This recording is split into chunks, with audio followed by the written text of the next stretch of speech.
হেৰাই যোৱাৰ খেলা, হেৰাই যোৱাৰ খেলা। মোৰ দৰে আপুনিও কেতিয়াবা পুৰণি গধূলিবোৰ বিচাৰি যায়নে? সাম্প্ৰতিক জীৱনটোৰ মোড সলাই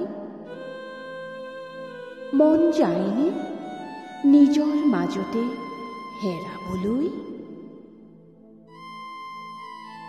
জন অৰণ্যৰ স্বাৰ্থসৰ্বস্ব জীৱকুলে বিচৰা যান্ত্ৰিক গধূলিবোৰৰ পৰা আঁতৰি মই হেৰাই যাওঁ কেতিয়াবা মোৰ বৰ্তমানটোৰ পৰা অতীতটোলৈ। হেৰাই ভাল লাগে, হেৰাই হেৰাই আকৌ বিচাৰি আনো নিজকে, আকৌ হেৰাওঁ। আন্ধাৰ নামে নিয়নৰ পোহৰৰ পৰা টিপচাকিৰ পোহৰলৈ গুচি যাওঁ। হাবিতলীয়া গাঁওখনৰ কেঁচা আলিটোৱে মোক আগুৱাই লৈ যায়। বাটৰ কাষৰ কাঠনি বাহনিৰ মাজৰ পৰা উফাল মাৰি অহা জাকৰুৱা শিয়াল জাকৰ সমস্বৰৰ সংগীতে মোৰ কাণ দুখন জোৰ পেলায়। জুহালত জ্বলি থকা ফলীয়া তুঁহৰ ধোঁৱাই মাতাল কৰি তুলিল।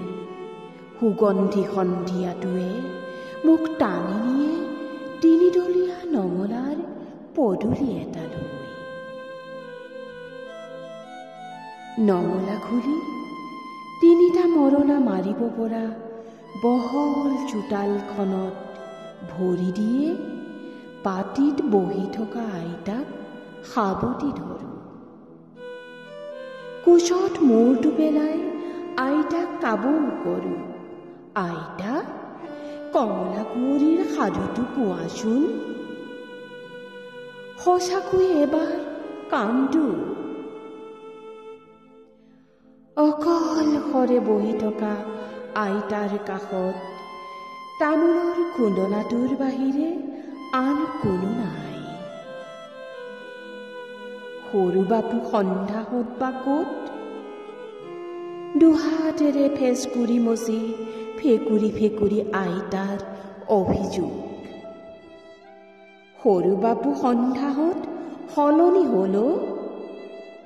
সিহঁত সন্দীপ সন্ধ্যা হোৱাৰ পৰা সাধু শুনিবলৈ নহা হ'ল নহয়।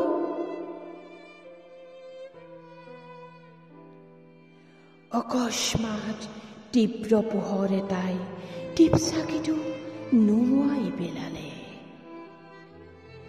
তিনিটা মৰণা পেলাব পৰা চোতালখন নিমিষতে শূন্যত মিলি গ'ল।